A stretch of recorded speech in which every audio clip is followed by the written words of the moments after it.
Это быстро. Третий. Почему там, блядь? Садись, пожалуйста, зайди. Садись, братан.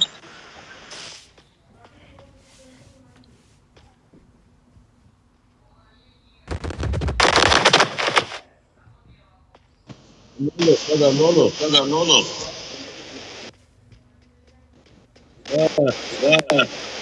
Ya evet ya Şemsi deyirəm Bakılısan. Dedim.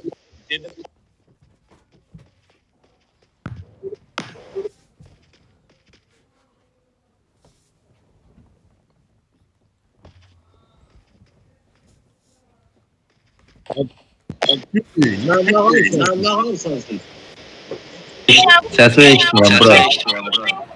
Diyem ne Gəl bizim klana da bura. Gəl bizim klana. Ne? Gəl bizim klana. Azərbaycanlılar da mısın? Gelirim de bu bir Ya ne şarkı var? Ben söylerim. Kral. Ne değil? Gələrsən bizim klana. Şarkı var. Ben söylerim bizim klana. Gelirim bir de Tuğat gelirim. Mən limitim doğulsana sən atar. Bilirim şey bilmirəm o. Gözdə yorum atabilirlər.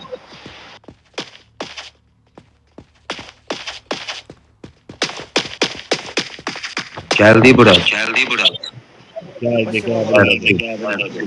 Birazdan geleceğim oyuna. Uşaqlar girdim sen çağırırım bizim klana. Hamısı Azərbaycanlılar. Yoxdur, bir daha burada polis. Kaka alabilməyəsən. Polisi çox çətindir. Bu dili bilirsən. Ha, bilirəm.